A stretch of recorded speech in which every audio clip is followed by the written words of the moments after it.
ಈಗಿರುವಂತಹ ಕುತೂಹಲ ಕೆಪಿಸಿಸಿ ಅಧ್ಯಕ್ಷರ ಸ್ಥಾನ ಪಲ್ಲಟವಾಗುತ್ತಾ ಇಲ್ವಾ ಅಂತ. ಹೈಕಮಾಂಡ್ ಇದನ್ನು ಯಾವ ರೀತಿ ನೋಡ್ತಾ ಇದೆ, ಹೈಕಮಾಂಡ್ ಇಟ್ಟಿರುವಂತಹ ಚೆಕ್ ಮೇಟ್ ಏನು ನೋಡಿ ಬಂತು ಡೀಟೇಲ್ಸ್.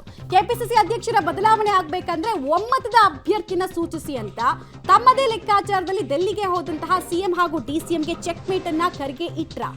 ಒಂದೇ ಹೆಸರನ್ನ ಇಬ್ಬರು ಕೂಡ ತನ್ನಿ, ಒಂದೋ ಅಥವಾ ಇಬ್ಬರು ಸೇರಿಕೊಂಡು ಒಬ್ಬರ ಹೆಸರನ್ನು ಆಯ್ಕೆ ಮಾಡಿ ಕಳಿಸ್ಬೇಕು, ಇಲ್ಲವೇ ಕೆಪಿಸಿಸಿ ಅಧ್ಯಕ್ಷ ಸ್ಥಾನದ ಬಗ್ಗೆ ನಿರ್ಧಾರ ಹೈಕಮಾಂಡ್ ಬಿಡಬೇಕು ಅಂತ ಸಂದೇಶ ಕೊಟ್ಟ ಹಾಗೆ ಕಾಣಿಸ್ತಾ ಇದೆ.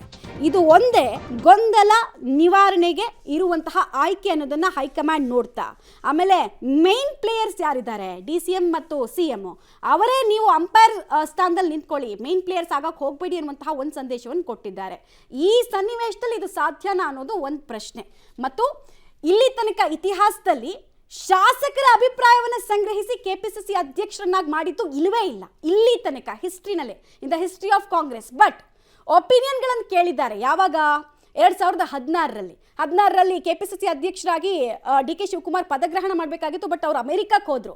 ಆ ಟೈಮ್ನಲ್ಲಿ ಒಂದು 17 ಜನ ಸಚಿವರು ಇಲ್ಲಿಂದ ಡೆಲ್ಲಿ ಮೆರವಣಿಗೆ ಹೋಗಿ ಇವ್ರು ಆಗಬಾರ್ದು ಅಂತ ಪಟ್ಟು ಹಿಡಿದ್ರು.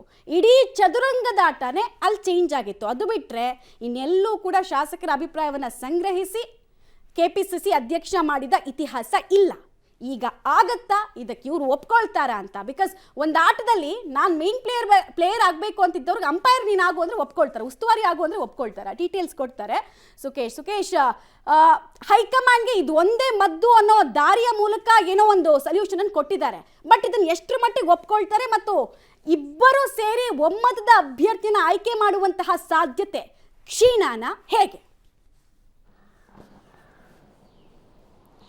ಖಂಡಿತ ಮಮತಾ, ಇಬ್ಬರೂ ಸೇರಿ ಒಮ್ಮತದ ಅಭ್ಯರ್ಥಿಯನ್ನು ಒಪ್ಪಿಕೊಳ್ಳುವಂಥ ಪರಿಸ್ಥಿತಿ ಸದ್ಯಕ್ಕೆ ಕ್ಷೀಣವಾಗೇ ಇದೆ. ಯಾಕಂದರೆ ಇವರ ವಾದ ಇರುವಂಥದ್ದು ಅಂದರೆ ಡಿ ಕೆ ಶಿವಕುಮಾರ್ನ ವಿರೋಧ ಮಾಡ್ತಿದ್ದಂಥ ಸಚಿವರುಗಳ ವಾದ ಇರುವಂಥದ್ದು, ಹಿಂದೆ ಹೈಕಮಾಂಡ್ ಹೇಳಿತ್ತು ಲೋಕಸಭೆ ಚುನಾವಣೆವರೆಗೆ ಕೆಪಿಸಿಸಿ ಅಧ್ಯಕ್ಷ ಇರ್ತಾರೆ ಅಂತ. ಅದು ಮುಗಿದ 6 ತಿಂಗಳಾಗಿದೆ, ಯಾಕೆ ಬದಲಾವಣೆ ಮಾಡ್ತಾ ಇಲ್ಲ ಅನ್ನುವಂಥದ್ದು.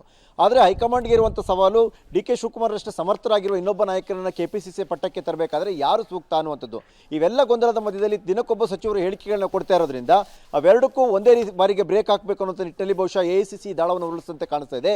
ಯಾಕಂದರೆ ಅದು ಸಿಎಂ ಆಪ್ತ ಸಚಿವರು ಕೆಲವರು ಹೇಳಿಕೆಗಳೇ ಆಗಿರೋದ್ರಿಂದ ಸಿಎಂ ಅವ್ರಿಗೂ ಕೂಡ ಇದನ್ನೇ ಗಮನಕ್ಕೆ ತರುವಂಥದ್ದು.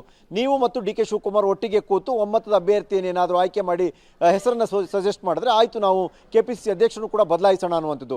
ಇದು ಒಂದು ರೀತಿಯ ಚೆಕ್ಮೇಟ್ ಕೂಡ ಹೌದು, ಒಂದೇ ಕಲ್ಲಿಗೆ 2 ಹಕ್ಕಿ ಹೊಡೆಯುವ ಲೆಕ್ಕಾಚಾರ ಕೂಡ ಹೌದು ಕಾಂಗ್ರೆಸ್ ಹೈಕಮಾಂಡ್ ಅನ್ನೋ ರೀತಿಯಲ್ಲಿ ಕಾಣಿಸ್ತಾ ಇದೆ.